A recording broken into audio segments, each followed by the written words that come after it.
નમસ્કાર મિત્રો, આજે આપણે આ વિડિયો દ્વારા કિચનમાં ચીમની કઈ રીતે ફિટિંગ કરવી અને તેની પાઇપ કઈ રીતે ફિટ કરવી તેના વિશે જાણકારી મેળવીશું. સૌથી પહેલા મિત્રો, તમારે જ્યાં ચીમની લગાવવાની હોય ત્યાં માર્કિંગ કરીને હોલ પાડવાના હોય છે.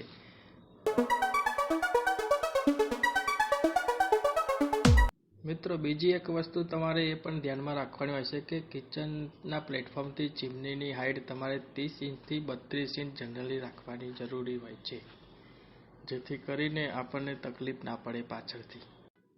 બરાબર માર્કિંગ થઈ જાય પછી સ્ક્રૂ વડે ફિટિંગ કરવાની હોય છે ચીમની.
ચીમનીના હોલ પડી ગયા છે અને ચીમની આપણે ફિટ કરી દીધેલ છે.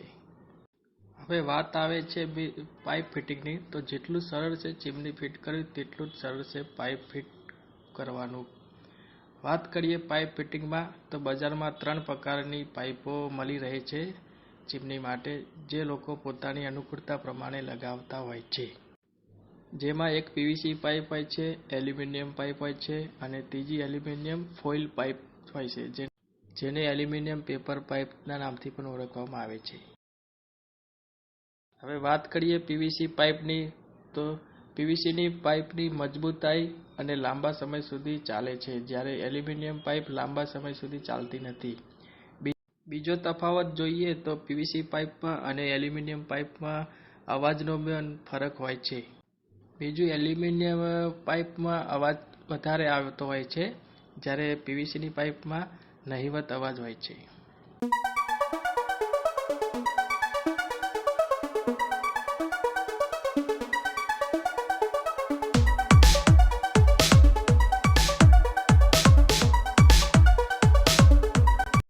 આપણે આ કિચનમાં પીવીસી પાઇપ જ ફિટ કરી રહ્યા છે, જે તમે વિડીયોમાં જોઈ શકો છો.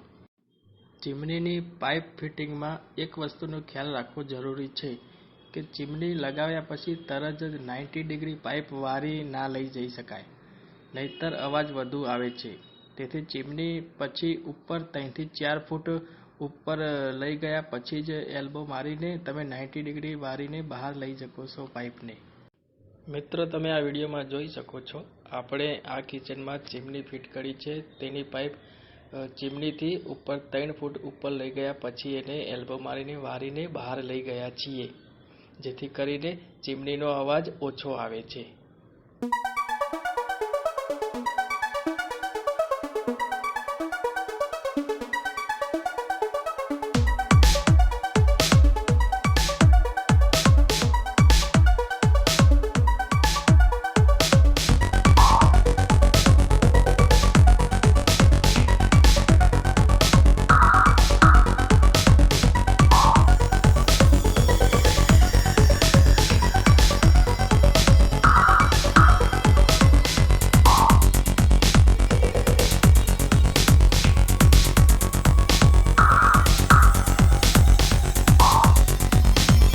આશા કરું છું મિત્રો તમને આ વિડીયો દ્વારા થોડી ઘણી જાણકારી ચીમની ફિટિંગમાં તો મળી જશે. મિત્રો, આ વિડીયો પસંદ આવ્યો હોય તો સબસ્ક્રાઈબ જરૂર કરજો, જેથી કરીને અમારી ચેનલના વિડીયો તમારા સુધી તરત પહોંચી જાય. અને લાઈક, કમેન્ટ અને શેર કરવાનું ના ભૂલતા હો. જય માતાજી.